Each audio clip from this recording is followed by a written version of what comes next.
Welcome back to Grimverse History, where we uncover the strange and forgotten sides of history.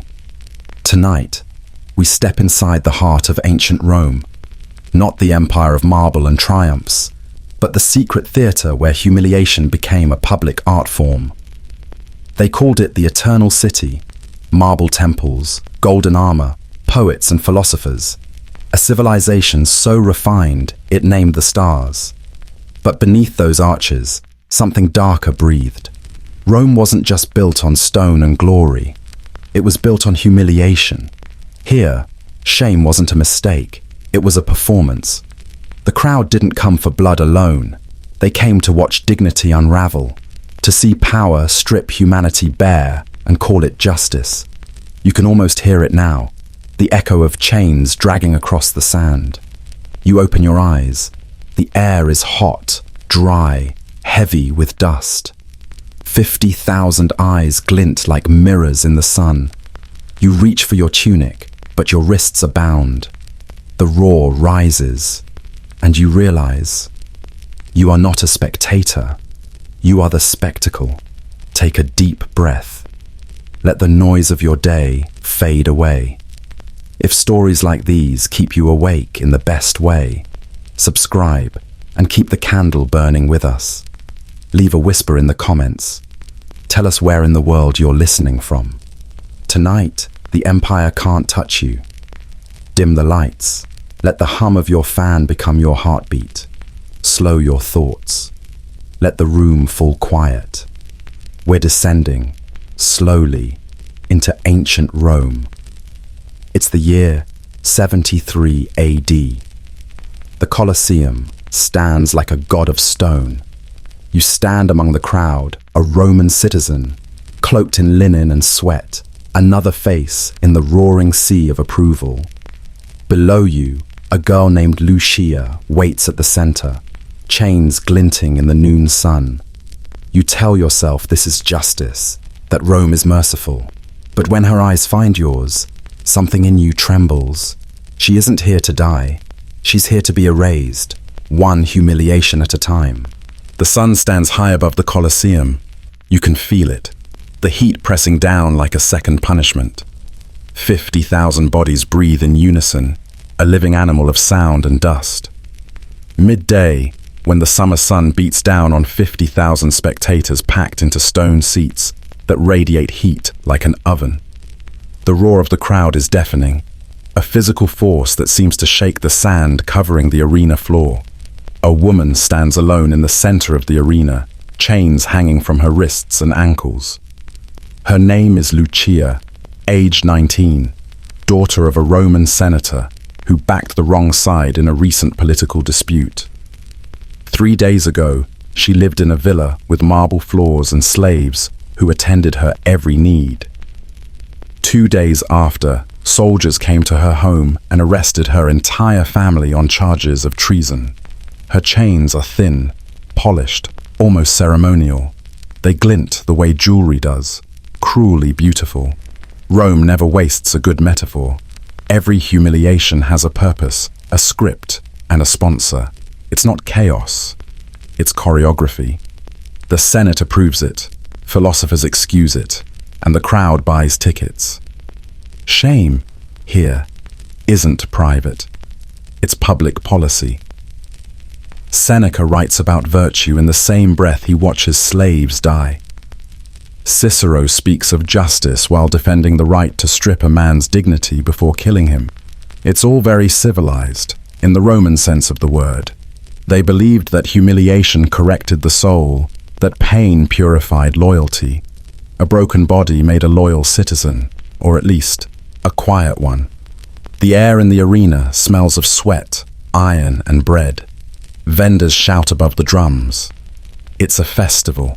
Families, lovers, philosophers, everyone together for a day of civic virtue.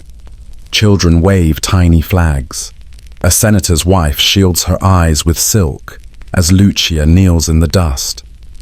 The executioner doesn't strike. Not yet. He waits for the cue, the crowd's first cheer. Rome understands theatre. Humiliation isn't just punishment, It's narrative. The condemned plays a role. The crowd participates by watching. Each gasp, each shout feeds the empire's pulse. It's not about death. It's about the reminder. This could be you. You shift in your seat. The stone is hot under your palm. You imagine what it feels like down there. The silence before the first act begins. The performer knows her lines. Silence, trembling, surrender. No improvisation allowed. Rome prefers order, even in suffering. The announcer steps forward, his voice booming through the marble corridors. He doesn't speak of guilt or mercy. He speaks of duty. He calls it a lesson, a display of how the gods favor the obedient. The irony is subtle, and Rome loves subtle irony. Lucia doesn't cry.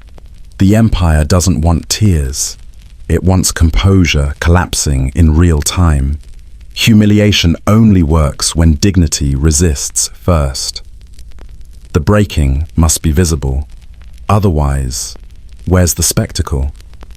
When you think of Rome, you think of architecture, the arches, the baths, the forums.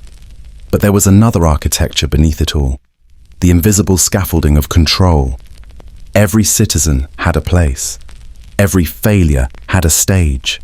The empire didn't just punish rebellion, it humiliated disobedience into memory. And like all good bureaucracies, it was efficient. There were officials to script the events, managers to train the performers, priests to bless the cruelty, and accountants to balance the cost of a lion versus a man. The whole system ran on applause. The audience was the engine. Rome turned morality into management. The poor were mocked in the streets, the rich disgraced in senate halls. Even emperors weren't immune. Their shame simply came gilded. To fall in Rome wasn't to vanish. It was to be displayed. Forever. By now, the sand around Lucia darkens with footprints. The guards adjust her posture, a final act of stage direction before the first blow lands. The crowd leans forward. The noise builds. 1,000 tiny anticipations merging into one living roar. It feels holy. That's what makes it terrifying. Somewhere, a scribe records her name, her father's rank, the reason for her disgrace. The ink dries before the crowd finishes cheering. Another entry in the empire's book of order. Justice, by Roman definition, has been served, and the system moves on, smooth, unbothered, perfect in its own logic. When the crowd disperses, the arena smells different. Dust, wine, and the faint sweetness of something burnt. Lucia is alive, barely. She's not meant to die. Her purpose is to exist. Broken, but visible. A living warning carved out of someone else's mistake. A child asks his mother why the girl was punished. The mother says, because she forgot her place. It's the simplest answer in the world, and the most Roman. Later, when the torches fade and the city quiets, you can almost hear the echo of laughter from the forum. Soft, satisfied, harmless. Someone clinks a cup of wine. Someone hums a song. The machinery of shame sleeps until morning. And tomorrow it starts again. Because in Rome, entertainment and control are the same profession, just with different ticket prices. The empire learned through experience. Early humiliation spectacles were relatively crude and improvised. Over centuries, the system became refined through systematic observation of what worked, what maximized psychological impact, what created the most lasting deterrent effect, what kept audiences most engaged. Seneca calls it correction. Cicero calls it order. Both sound better than breaking people for sport. But in the marble language of the Senate, shame becomes philosophy. It's reasoned, debated, and finally stamped with a seal of virtue. The Romans were geniuses at paperwork. Even pain came with a permit. Romans answered these questions through experimentation and implemented improvements based on results. This was not primitive barbarism. This was sophisticated application of psychological principles discovered through empirical observation and refined through systematic implementation. The Romans pioneered techniques for destroying human dignity that modern research on psychological torture confirms are extraordinarily effective. They did this 2,000 years before modern psychology formally studied these mechanisms. Understanding this context is essential before examining individual cases. It reveals that what happened to specific victims was not random cruelty or individual sadism. It was the calculated implementation of systems designed at the highest levels of Roman government. These systems were discussed by leading intellectuals and maintained through elaborate infrastructure across an entire empire for centuries. Now, let us examine what those systems looked like when applied to specific individuals whose names and stories were preserved in historical sources. We return to Lucia in the Colosseum in 73 AD, age 19, daughter of Senator Marcus Octavius, who supported a failed conspiracy against Emperor Vespasian. Her entire family has been condemned not just for treason, but for the arrogance of thinking they could challenge imperial authority. Lucia specifically has been selected for public humiliation because she represents the next generation that needs to learn absolute submission. The ritual that Lucia undergoes follows a pattern documented in multiple Roman sources describing similar spectacles. This was not improvised. This was protocol refined through decades of implementation. The ritual began before she entered the arena. 3 days of preparation designed to break her psychologically before the public spectacle even started. She was held in cells beneath the Colosseum where gladiators and condemned criminals awaited their fates. She was not harmed physically during these 3 days, but was subjected to constant psychological pressure. She could hear the roar of crowds above as other spectacles were performed. She could hear the sounds of animals in nearby cages growling and pacing. Somewhere behind the colonnades, the machine keeps humming. You can hear it if you listen. The soft rhythm of bureaucracy feeding the arena. A sponsor pays for the show. An actor plays the condemned. The beast supplier delivers the lions. A priest blesses the blood. A censor approves the script. Every cruelty needs coordination. Rome was very good at that. It's not madness, it's management. Each humiliation teaches obedience without wasting bodies. A dead rebel is a martyr. A humiliated one is a warning that breathes, and a living warning costs less to feed. By now, the system runs itself. Spectacle becomes routine, justice becomes entertainment, and the people, the very ones watching, become the gears that turn it. They cheer, they gossip, they forget. Rome doesn't need to remind them who's in control. It simply lets them participate. She could hear screams from other prisoners. She was told repeatedly what awaited her in the arena, with details designed to maximize anticipatory terror. Sleep was disrupted randomly. Food was minimal. The goal was to ensure she entered the arena already psychologically shattered, making the public ritual easier to execute. On the morning of her spectacle, she was bathed and dressed in the soaked tunic. The transparency was deliberate, creating immediate humiliation before any public ritual began. The placard was hung around her neck, heavy enough to be uncomfortable, positioned to force her head down in a posture of submission. When she was led through the tunnels toward the arena entrance, she had to pass other prisoners who would later face their own fates, serving as warning to them of what public humiliation entailed. The moment she entered the arena and 50,000 people saw her, the transformation from private person to public spectacle was complete. The Colosseum wakes before the city does. You can hear it stretch, the wooden gates creaking, the iron chains shifting under their own weight. Lucia stands in the shadow of the wall, her breath slow, careful, as if sound itself could betray her. She isn't here to die. She's here to perform. The show lasts 3 hours, not a second shorter. The script says she must repent, but the word means something different in Rome. It means reenacting her guilt until the crowd feels satisfied. They want gestures, a slow kneel, trembling hands, a visible collapse. Her pain is the empire's punctuation mark. When she rises again, they'll let her live, but not as a person, as a symbol. Lucia becomes a living warning, obedience with lungs.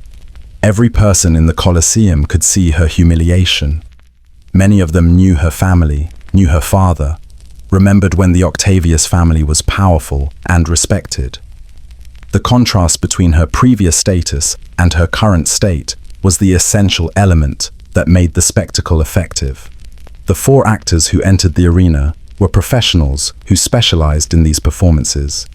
They were not improvising. They had a script, choreography, specific beats they needed to hit for maximum audience engagement. The lead actor, a man named Quintus, who appears in other historical records as a frequent performer in humiliation spectacles, was skilled at reading both the victim and the audience, adjusting his performance to maximize impact.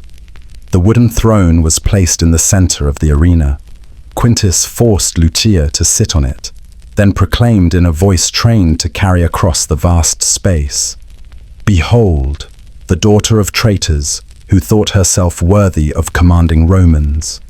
The crowd's response confirmed this line had landed effectively. What followed was a 3-hour performance that Roman records describe as an elaborate demonstration of fallen pride. The actors forced Lucia to perform a series of actions designed to systematically destroy every element of her dignity and identity.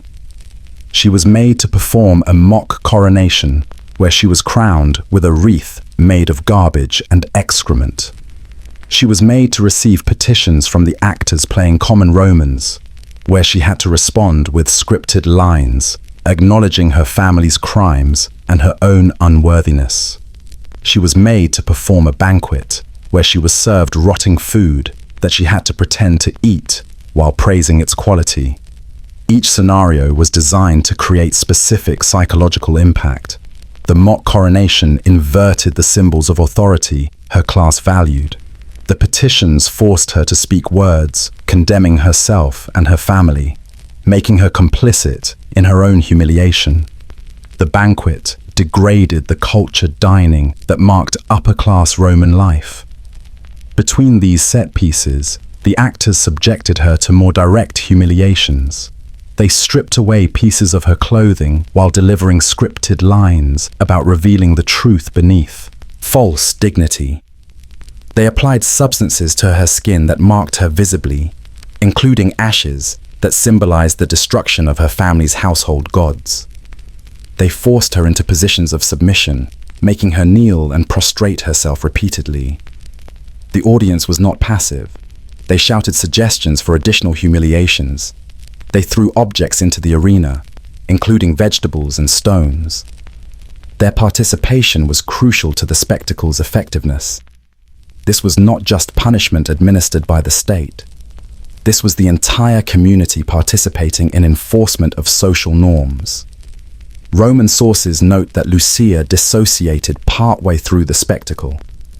She began responding mechanically to commands, performing required actions, but showing no emotional reaction. The actors recognized this, which historical accounts suggest was common. When victims dissociated, it reduced audience engagement because the spectacle became less emotionally resonant. The solution was to escalate. The final phase involved what Roman records describe euphemistically as full exposure to public judgment. She was completely stripped and positioned on a raised platform, so all 50,000 spectators could see her clearly. She was required to remain motionless in this position, while the lead actor delivered a speech about the consequences of betraying Rome. The speech lasted approximately 30 minutes. Modern psychologists analyzing historical descriptions of such events recognize this as among the most psychologically devastating elements. The combination of complete physical exposure, absolute loss of control, and massive audience created trauma that few people could psychologically survive intact. The Roman designers of these spectacles understood this empirically, even without formal psychological training. After 3 hours, Lucia was removed from the arena. She was not executed, which might have been mercy. She was released to survive with the memory of what had been done to her in front of 50,000 witnesses. This was deliberate. Living survivors of public humiliation served as ongoing warnings to others. Every time someone saw Lucia in Rome's streets, they would remember her humiliation. Her continued existence perpetuated the psychological impact of the spectacle beyond the 3 hours it lasted. Historical records indicate Lucia lived for another 11 years. She never married, which in Roman culture marked her as permanently damaged. The next morning, Rome celebrates another kind of humiliation. Brighter, louder, dressed in victory. Trumpets, banners, gold dust in the air. Humiliation was not seen as cruel, but as sophisticated statecraft. It destroyed enemies, deterred potential rebels, entertained the masses, and avoided the political complications of execution. From the Roman perspective, what happened to Lucia was successful policy implementation. The spectacle served its purposes. No major conspiracies threatened Vespasian's rule for years. Afterward, other noble families who might have considered opposition thought carefully about what might happen to their daughters if they failed. The population of Rome received entertainment and felt connected to imperial power through shared witnessing of the spectacle. The system worked exactly as designed. Lucia was one woman among thousands subjected to similar public humiliation rituals during Vespasian's reign alone. Across the entire Roman Empire, over its centuries of existence, tens of thousands of people underwent various forms of public degradation. What happened to Lucia was not exceptional. It was standard operating procedure in a system that treated human dignity as a resource to be exploited for political purposes. Let us examine what happened when Rome conquered new territories and wanted to demonstrate its victory to the population. The triumph procession was among the most elaborate humiliation spectacles Rome produced, and it reveals the systematic nature of Roman public degradation. A triumph was a ceremonial procession granted to victorious generals returning to Rome after major military campaigns. Only the Senate could grant this honor, and it was rare enough to be remarkable when it occurred. The triumph of Titus, following the conquest of Judea in 70 AD, provides detailed documentation of how the system worked. The procession included military units, captured war booty displayed on elaborate floats, representations of defeated cities and battles, animals from conquered territories, and most importantly, prisoners. The prisoners marched in the procession in positions specifically designed to maximize their humiliation. They were placed after the displays of captured wealth, visually equating them with objects rather than people. They wore chains that were visible, but not so heavy that prisoners could not walk, since collapsing during the procession would rob spectators of the full spectacle. They were dressed in their native clothing, which Romans found exotic and therefore suitable for mockery. The positioning of specific prisoners was carefully calibrated. The highest-ranking captives, including royal families from conquered territories, were placed near the end of the procession where anticipation had built to maximum levels. Lower-ranking prisoners marched earlier, serving as prelude to the main attractions. This hierarchy of humiliation demonstrated Roman understanding that effective degradation required appropriate targeting of high-status victims. His execution was timed to coincide with the procession's climax, so the general receiving the triumph could announce to the crowd that Rome's enemy had just been executed below their feet. This timing was calculated for maximum psychological impact. The crowd's celebratory mood at witnessing imperial victory was amplified by news that one of the defeated leaders had just died. The execution location directly on the triumph route meant spectators stood literally above where death was occurring. The integration of execution into the larger spectacle demonstrated that death was subordinate to humiliation in Roman thinking. Killing Simon was less important than humiliating him first. Other high-status prisoners from the Jewish revolt were not executed, but were kept alive for further humiliation. Women from the royal Herodian family were forced to march in the procession wearing chains. Josephus records that they wept openly during the march, which spectators interpreted as appropriate acknowledgement of defeat. Each element built on the previous to create a comprehensive narrative of total victory. Roman sources describe how defeated peoples responded to being paraded through Rome. Many dissociated, walking mechanically through the streets while psychologically absent. Some actively resisted, refusing to walk and having to be dragged, which spectators found entertaining. Some attempted suicide before or during the procession, which Romans considered cowardice. The range of responses reveals that victims experienced these spectacles as profoundly traumatic. The humiliation did not end when the procession reached the temple of Jupiter. Prisoners who were not executed were often retained in Rome for future spectacles. They might be brought out for games at the Colosseum. They might be displayed at other public events. They served as ongoing reminders of Roman victory, living symbols of what happened to those who resisted Rome. Some prisoners from triumphs were eventually sold into slavery, creating a category of slaves whose previous high status made their current degradation more satisfying to Roman slave owners. One of the most infamous forms of Roman public humiliation was damnatio ad bestias, condemnation to beasts. This was not simply execution by animals, but elaborate spectacle designed to create maximum humiliation before death. Understanding the protocols reveals the systematic cruelty underlying Roman entertainment. Damnatio ad bestias was used for specific categories of criminals. The protocol had several standard variations documented in Roman sources. The simplest involved releasing the condemned and animals simultaneously into the arena, creating a chase that ended when animals caught and killed victims. But this version was considered too quick and not entertaining enough for sophisticated Roman audiences. More elaborate versions were developed. One variation involved constraining victims so they could not run. They might be bound to stakes or posts positioned to face the animals when released. This created anticipation as both audience and victim waited for animals to approach and attack. The anticipation was considered an essential part of the spectacle because it created visible terror in victims that audiences found engaging. Another variation forced victims to perform during their final moments. They might be dressed as mythological figures whose legends involved being killed by animals, transforming execution into theatrical performance.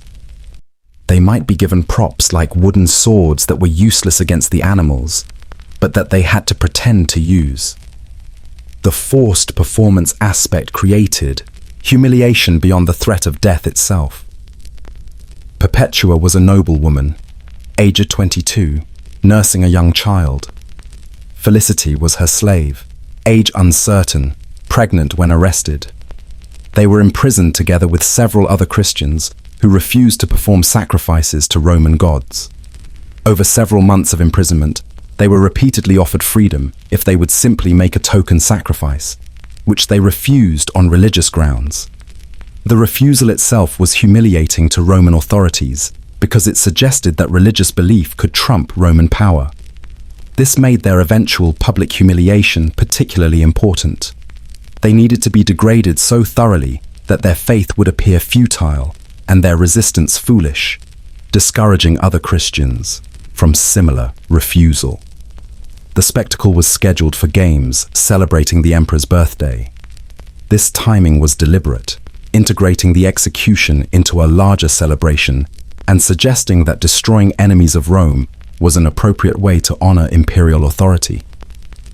The condemned Christians were forced to dress in costumes associated with pagan religious practices they rejected.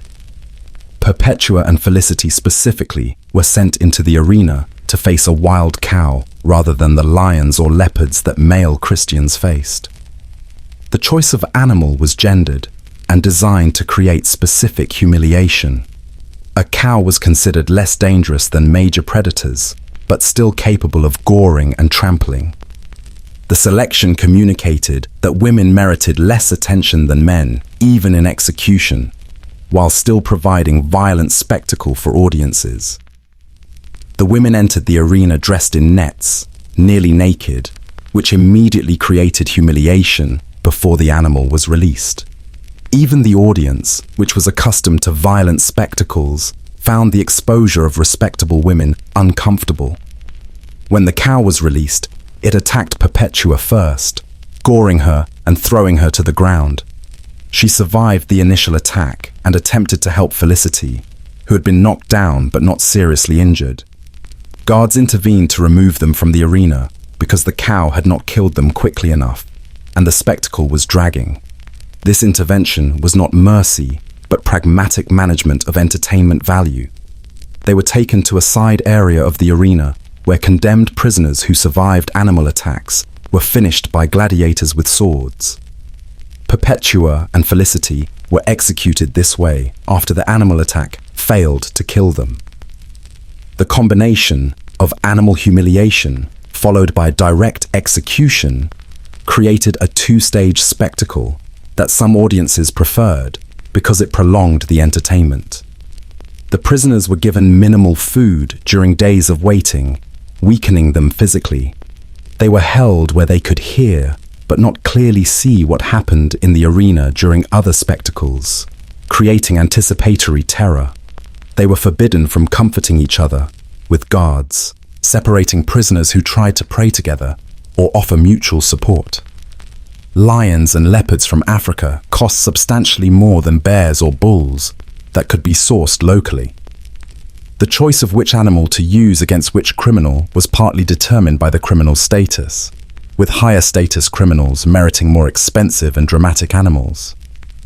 Mechanical systems using lifts and trapdoors allowed for dramatic reveals when animals or victims were brought into the arena from below. The engineering sophistication devoted to facilitating humiliation spectacles reveals how important Romans considered them. The psychological impact extended beyond immediate victims. Watching someone be killed by animals in humiliating circumstances created terror in populations that might consider similar resistance. The spectacle communicated that Rome could reduce anyone to helpless prey, stripping away all dignity and civilization in their final moments. Not all Roman humiliation involved physical spectacle in arenas. The Infamia system created legal, permanent degradation that followed individuals for life, destroying their status through official mechanisms that made their humiliation inescapable. Once designated as infamous, the individual faced permanent consequences that Roman law codified explicitly. The legal disabilities were extensive. Infamous persons could not vote in elections or hold public office. They could not testify in legal proceedings as witnesses. They could not serve in the military. They could not marry freeborn Roman citizens. A woman who engaged in prostitution incurred infamia automatically under Roman law. A woman convicted of adultery faced similar designation. But women could also become infamous through their husbands' or fathers' actions, suffering degradation for crimes they did not commit. The system created its own category of suffering, distinct from physical punishment. An infamous person could be physically healthy, economically stable, surrounded by family, and still experience profound psychological torment from their legal and social degradation. The Romans understood that destroying status and dignity could be as devastating as destroying the body.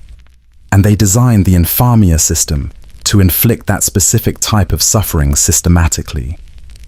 The endurance of the Infamia system throughout Roman history, from early Republic through late Empire, demonstrates its effectiveness at serving Roman purposes. It provided a mechanism for permanent humiliation that required no ongoing resources to maintain once implemented. It created lifetime deterrence to behavior Rome wanted to discourage. It reinforced social hierarchies by making the consequences of losing status visible and permanent. It was efficient, comprehensive, and devastating in ways that made it one of Rome's most sophisticated tools of social control. The gladiatorial games are familiar to most people as entertainment spectacle, but their function as systematic humiliation is less understood. Being forced to perform as a gladiator was among the most degrading fates possible in Roman society, and the system was carefully designed to maximize humiliation while providing entertainment. Gladiators occupied a paradoxical position in Roman culture. They were simultaneously celebrated and despised. The case of Verus and Priscus, two gladiators who fought in the opening games of the Colosseum in 80 AD, illustrates how the system worked. Their fight was documented by poet Martial because it was considered notable, and the documentation preserves details usually lost. Both men were condemned criminals. Verus had been convicted of murder, Priscus of armed robbery. Under Roman law, they faced execution, but instead of simple execution, they were sold to a ludus, a gladiator school, where they would be trained to fight for public entertainment. This conversion from condemned criminal to arena performer served multiple purposes. It delayed their death while providing profitable entertainment. It forced them to develop skills in violence, and it marked them as infamous, stripping them of any remaining dignity. The training at the ludus was systematically designed to break them psychologically while developing their combat skills. They lived in cells barely large enough to lie down. They wore shackles at all times except during training. They received minimal food, just enough to maintain the strength needed for training. They were beaten for any failure to perform correctly. The lanista who owned the ludus treated them as property worth only what entertainment they could provide. The training itself was humiliating because it forced them to become skilled at precisely the activity that society condemned them for. They learned to kill efficiently, to move gracefully while performing violence, to engage audiences emotionally. They were trained not just to fight, but to perform, to present their violence as entertainment. This transformation from person to performer was deliberately degrading. Before their first public appearance, Verus and Priscus underwent additional preparation designed to mark their transformation. They were dressed in costumes that identified them as specific types of gladiators. Verus was equipped as a secutor, wearing a helmet that limited vision and made breathing difficult. Priscus was equipped as a retiarius, armed with a net and trident, but given minimal armor. The equipment imbalances were deliberate, creating dramatic contrast that audiences found entertaining. They were also given names that replaced their legal names. From this point forward, they were only referred to by their gladiator names. This erasure of legal identity was part of the humiliation, marking them as no longer fully human, but as performers whose previous existence no longer mattered. When they entered the Colosseum for the first time, 50,000 people watched them. The scale of the audience created immediate humiliation. Every person in that crowd was judging them, evaluating their performance, finding entertainment in their desperation to survive. The gladiators understood that failure meant death, but success meant only continued existence in this degraded state. The fight between Verus and Priscus lasted hours. According to Martial's account, both men were skilled, evenly matched, and determined to survive. The length of combat increased audience engagement because extended fights allowed for more emotional investment. As the fight continued, Spectators chose favorites, shouted encouragement or insults, and became emotionally connected to the spectacle. Eventually, both men, exhausted and wounded, simultaneously dropped their weapons and appealed to the emperor for mercy. Once in the arena, victims could not predict what would happen next, preventing any sense of control. Duration was calibrated for maximum impact. Spectacles lasting hours rather than minutes allowed for escalating humiliation that broke victims down progressively. Each stage prepared the victim for the next by eroding psychological defenses incrementally. The extended duration also increased audience investment since they became emotionally engaged with the unfolding spectacle. Audience participation transformed spectators into active components of humiliation. When crowds shouted insults through objects or suggested additional degradations, they became perpetrators rather than observers. This participation bound spectators to the system by making them complicit. It also created peer pressure, where refusing to participate marked one as potentially disloyal. Violation of cultural values maximized psychological damage. Romans designed humiliations to target whatever the victim's culture valued most. For peoples who valued warrior masculinity, humiliations emphasized weakness and submission. Roman humiliation created effects that persisted long after immediate events ended. This permanent damage served as an ongoing warning to others considering resistance. Creation of witnesses served strategic purposes beyond immediate entertainment. Everyone who witnessed a humiliation spectacle became a carrier of information about what Rome did to those who challenged authority. The torches are fading now. The crowd's roar is gone. Only echoes remain. Dust drifts through the empty arena, soft as breath, settling where the sun once burned. You can almost hear it. Chains brushing stone, a sigh carried by the wind that no one claims anymore. Rome sleeps beneath it all, its cruelty cooled to silence. What was once spectacle is now only memory. The sand feels colder when the noise disappears. The marble softer, almost gentle. That's how history hides its teeth. Quietly, beautifully, under the weight of time. So take a breath. Let the centuries fall away. The gates close, the echo fades, and the world around you returns. The faint hum of your fan, the softness of the dark. If this journey kept you company tonight, leave a quiet mark behind. A like, a share, a whisper of a subscription, so this story can find its way to someone else's night. Rest easy now. The empire sleeps, and so should you. Goodbye, and we will meet again.